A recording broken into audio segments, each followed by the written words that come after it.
The winter of 1587 had arrived with a ferocity few in the kingdom of Valenwood could remember.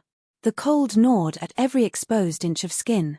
And the heavy grey clouds over the northern territories threatened endless frost. Lord Alaric von Hohenberg rode through the forest paths. The leather of his armor creaking with every movement, the snow crunching beneath the hooves of his black destrier. He had come from the capital, summoned urgently by the king himself, and the urgency was visible in every messenger's eyes and every whispered conversation that followed in his wake. Rumors had been thick in the court, whispers of rebellion among the border lords, secret alliances forming with the rival kingdom of Eldoria. And, most unsettling of all, the shadow of plague that had begun to spread silently across the southern towns. Alaric had never been a man to yield to fear. But the weight of the crown's unease sat heavily upon him, pressing at the edges of his resolve like the tightening of a vice. Even the forest seemed alive with menace. The skeletal branches of the oaks and pines swaying like phantoms in the wind, casting jagged shadows across the path as if warning him of the trials to come. Alaric replayed the royal summons, the words echoing with portent, "The realm teeters on the edge. Only those loyal to the crown may stand between order and chaos." He had heard such words before, at the outbreak of minor rebellions, at the rise of opportunistic nobles. Yet something in the tone of the messenger's voice suggested this time the kingdom was not merely teetering, it was poised to fall. And in that realization, Alaric's steely grey eyes hardened. A storm gathering behind their calm exterior. Loyalty, ambition, and survival collided in the marrow of his bones, each demanding precedence, yet none offering solace. Meanwhile, in the capital city of Valenwood, Isolde de Montclair observed the political tremors with a mixture of fascination and apprehension. Daughter of a diplomat whose influence spanned the northern provinces and the distant courts of Eldoria, she had grown accustomed to a life where words were weapons and secrets were currency. In her chamber high above the crowded streets, she traced maps with her slender fingers, noting the subtle movements of troops, the trade routes most likely to be disrupted by insurgents, and the houses of the nobility whose loyalties were suspect. Her amber eyes, sharp and calculating, betrayed nothing of the intrigue swirling in her mind, yet within that careful composure simmered ambition, curiosity, and a hunger for knowledge that often put her at odds with her father. Her father had always warned her that the world of politics and war was not for women, yet the instability of the kingdom had created an opportunity she could not ignore. The recent dispatches spoke of unrest in the northern territories, of clandestine meetings by masked nobles in the dead of night, and of a growing discontent that could ignite into open revolt. Isolde understood that such chaos presented not only danger but opportunity, an opportunity to manipulate events from the shadows, to gain influence without overtly challenging the rigid structures that governed her world. And so, she prepared, carefully plotting her moves like a chess master anticipating the king's inevitable fall. Back in the northern forests, Alaric reached the small village of Kerenwood, a settlement that had been ravaged by mercenary bands in recent months. The villagers, gaunt and wary, peered from behind shuttered windows and doors, clutching whatever meager possessions they could salvage. Alaric dismounted, the leather reins slipping from his gloved hands as he approached the town square, where a hastily erected wooden platform bore the emblem of the crown. He addressed the villagers with a voice that carried authority and reassurance, though he knew such words would barely scratch the fear etched into their faces. "The crown will not abandon you," he proclaimed, though in the depths of his heart he questioned whether the crown truly possessed the will or the means to uphold such promises. Murmurs of discontent spread among the crowd, eyes narrowing with suspicion, and Alaric realized that mere words were insufficient. Action would be required, swift, decisive, and visible if the crown wished to retain even the faintest semblance of loyalty in these troubled lands. And yet, even as he contemplated strategies and contingencies, he could not shake the sense that unseen forces were at work, manipulating events, steering the kingdom toward a destiny none could predict. That night, Alaric convened a council in the remnants of the village hall, surrounded by flickering candlelight and the smell of damp wood and smoke. The room was crowded with nobles, mercenary captains, and a few surviving magistrates, each bringing their own agendas and ambitions. Alaric listened as they argued, their voices rising and falling like the turbulent wind outside, each faction presenting evidence, accusations, and schemes. Betrayal and suspicion threaded every word, yet amid the chaos, Alaric discerned patterns, weaknesses, and opportunities. He had long known that leadership required the ability to see beyond the immediacy of threats, to anticipate moves that others could not imagine. The council meeting stretched into the early hours, with tempers flaring and alliances forming and dissolving in rapid succession. When it concluded, Alaric felt the weight of responsibility pressing upon him, heavier than any armor he had ever worn. He retired to a small chamber, his mind restless, haunted by visions of a kingdom divided, cities burning, and the anguished faces of innocents caught in the crossfire of ambition and war. The night was long, the candlelight dimming as frost crept along the windows, yet sleep refused him, for he knew that the dawn would demand courage, cunning, and, above all, unyielding resolve.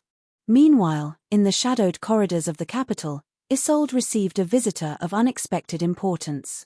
A messenger from Eldoria, clad in simple garb yet radiating an aura of authority, presented a sealed letter, its wax emblem marking it as confidential and urgent. Isolde broke the seal with deft fingers, her eyes scanning the meticulously penned words. The message spoke of alliances being forged in secret, of plots that could shift the balance of power, and of opportunities that, if exploited, could grant immense influence to those cunning enough to act. Her pulse quickened, not with fear, but with the thrill of potential. Here lay a chance to test her skills, to maneuver the delicate threads of power in a way that few women had dared. She considered the risks, the danger of discovery, the wrath of the crown, the consequences of miscalculation, but ambition outweighed caution.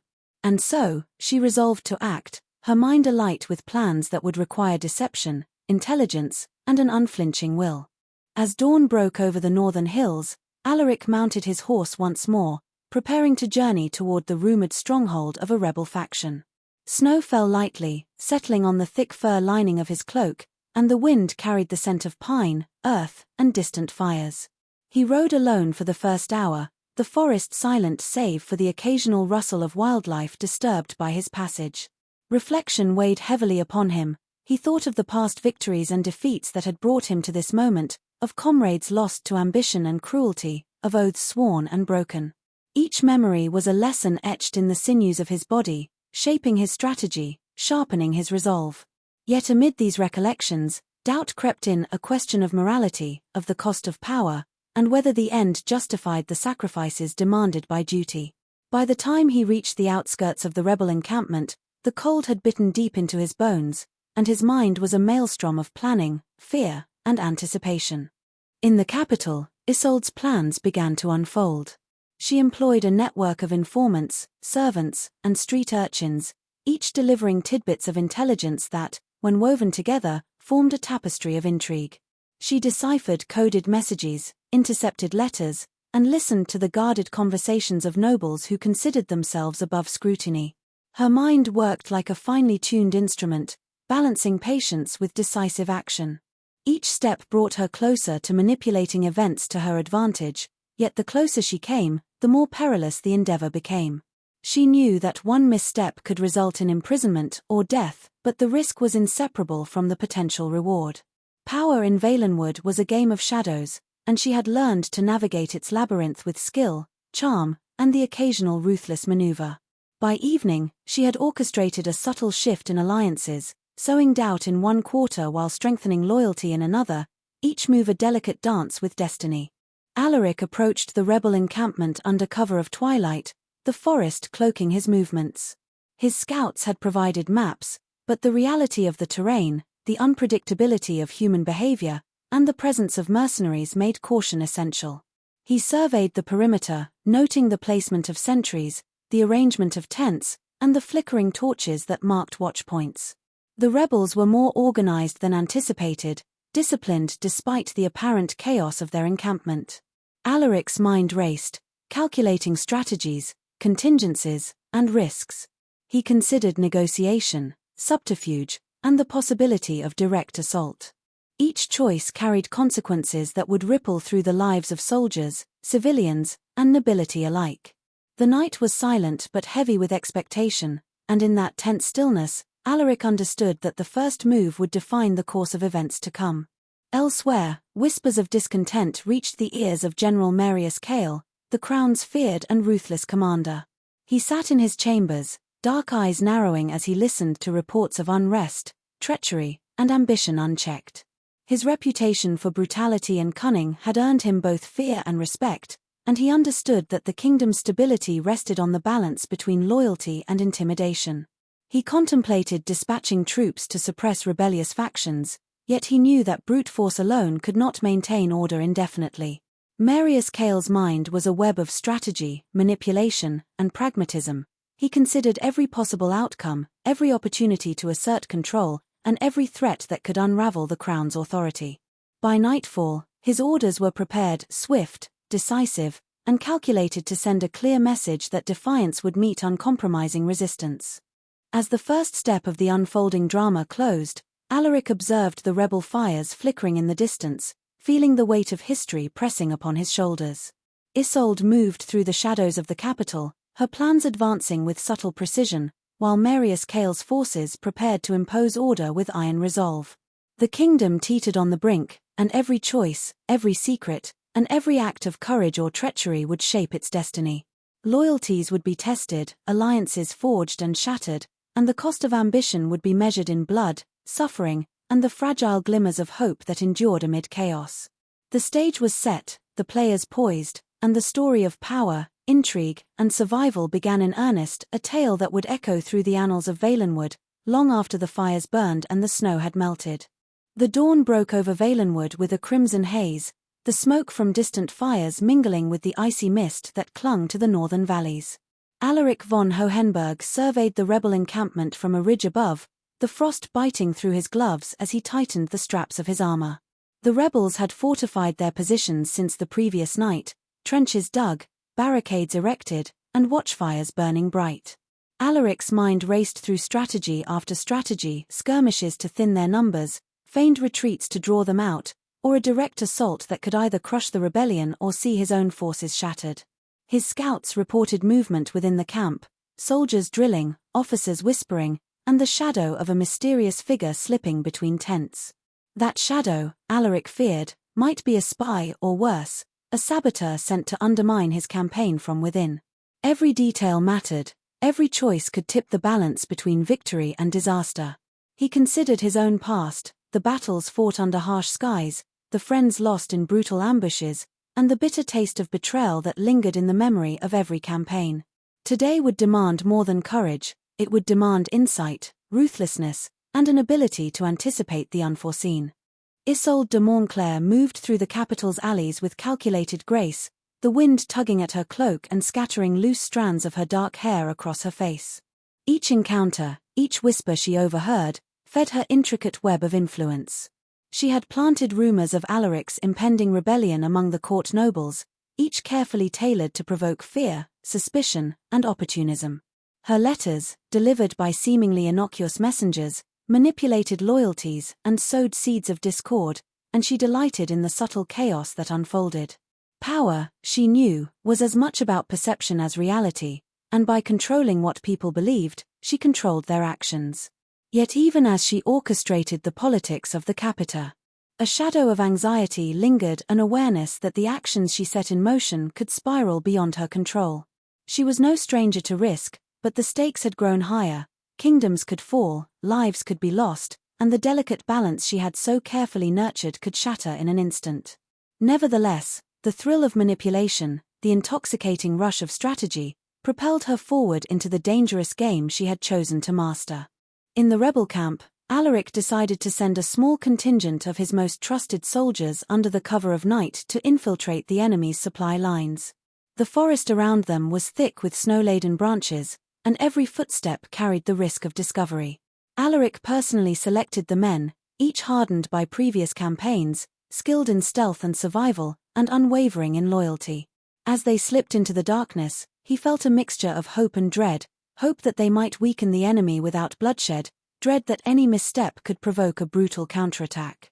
His mind churned with contingency plans. Should they fail, reinforcements would be impossible to reach in time. Yet he also knew that hesitation was a luxury Valenwood could not afford. The rebels were gaining strength with every passing hour, emboldened by rumors and the knowledge that the crown's forces were stretched thin. Success required precision, courage, and an understanding of human nature as keen as any blade. And in that night, as snowflakes drifted silently from the sky, Alaric felt the familiar thrill of danger, tempered by the heavy responsibility of command. Meanwhile, General Marius Kael marched his forces southward, the rhythmic clatter of hooves and the creak of wagons echoing through the frozen valleys. His army was disciplined, meticulously drilled, and armed with a terrifying efficiency. Yet Marius understood that brute strength alone could not secure victory. Subtlety and deception were equally vital.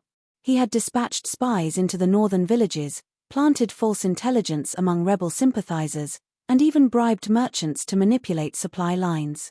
His reputation for merciless pragmatism preceded him, and Alaric's forces were acutely aware that failure would invite not only defeat but annihilation.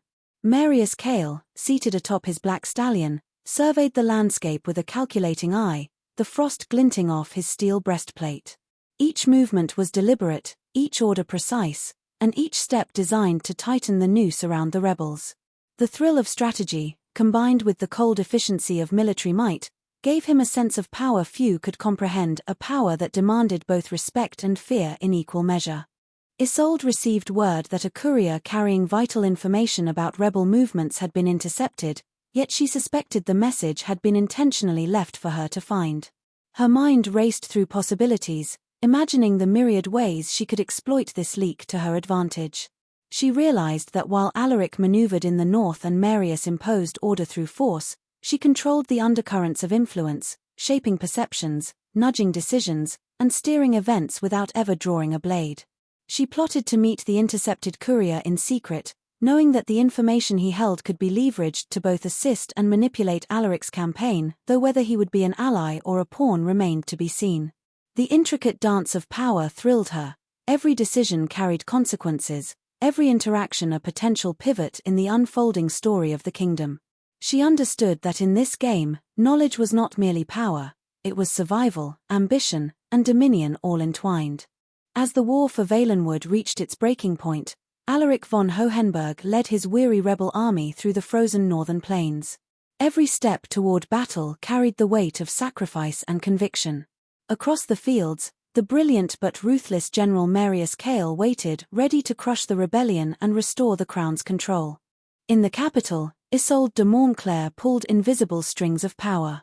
Through secret letters, whispers in candlelit halls, and quiet threats, she guided nobles and commanders alike, turning politics into a battlefield of her own. She balanced betrayal and alliance with delicate precision, aware that a single mistake could mean death. When the decisive battle began, snow turned crimson as Alaric's forces clashed with Kael's disciplined legions. Alaric fought not only with his sword but with the spirit of his cause, freedom and survival. Marius countered every move with icy intelligence, yet Alaric's courage and unorthodox tactics slowly tilted the tide. Meanwhile, Isolde's secret interventions ensured certain reinforcements never arrived, subtly shaping the outcome from afar. Her influence, unseen but powerful, became as lethal as any blade. By nightfall, the rebels stood victorious, but the victory was hollow. Thousands lay dead, villages burned, and the kingdom stood on the edge of ruin. Alaric looked over the battlefield and realized that power and freedom both demanded a terrible price. In the aftermath, Isolde rose quietly within the capital's hierarchy, her influence deeper than ever. Marius, though defeated, remained a formidable force. And Alaric, scarred by loss, carried the burden of leadership and memory. Valenwood survived, but forever changed. The war had not forged heroes, only survivors who learned that ambition, loyalty, and sacrifice are the truest measures of power.